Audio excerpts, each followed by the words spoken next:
Welcome to this capsule studies of Let the Bible Speak.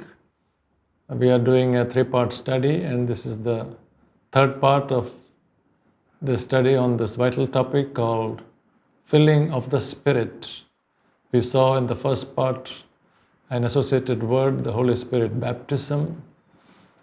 We saw in the second part about how the filling of the Spirit should not be equated with Jesus Christ filling our lives.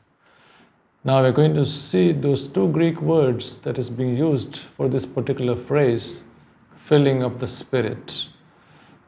The first word is the word pimplemi, which actually describes a very specific activity of the Holy Spirit by which He enables a saint to do something with supernatural power or boldness. We see how Paul, filled with the Spirit, pimplemi, spoke to the demon and cast the demon out.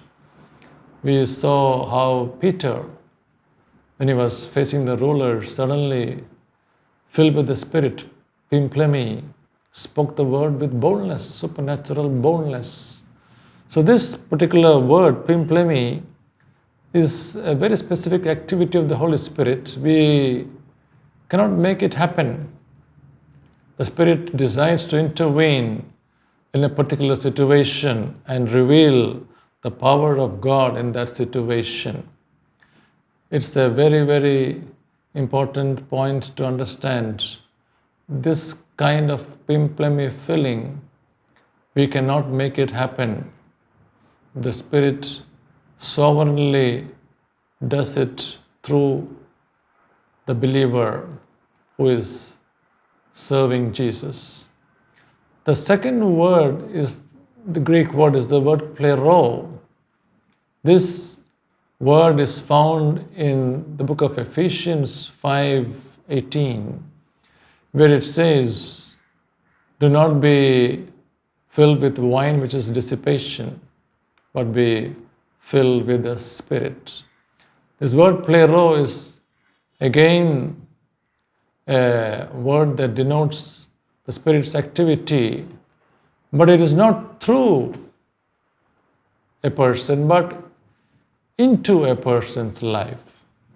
It is equally miraculous, but it actually does a work of bringing experience, a feeling inside a person's life. So you see, this plero word is what can be actually cultivated. We can be filled with the Spirit in a plero kind of way again and again when we are not filled with something else. That's why it says, "Do not be filled with wine, but be filled with the Spirit." Now, when this plero kind of filling, we are actually having the Spirit changes from looking inward and feeling negative. We have a sense of filled with joy, a sense of outward speaking. We are able to encourage others. In this plero filling of the Spirit, we can sense a fullness of joy pervading our lives. We can sense that we want to sing songs, we want to speak to others and encourage them. So this plero word of filling of the Spirit actually has to be developed by us. Now it's very ironical to know that both these Greek words do not speak about a maturing of a believer's life. These are not fillings that make us mature. In fact, there's another Greek word called pleres, which says we are full of the Spirit.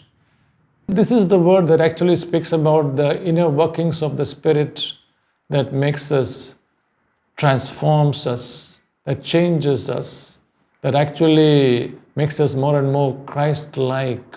So you see, it's very ironical to know that this word filling does not show us how mature we are it shows us that the Holy Spirit wants to fill us and work either through us or work in us and help us to know the joy of the Lord and help us to be those who are encouraging others through that filling. God bless you with the revelation of this word.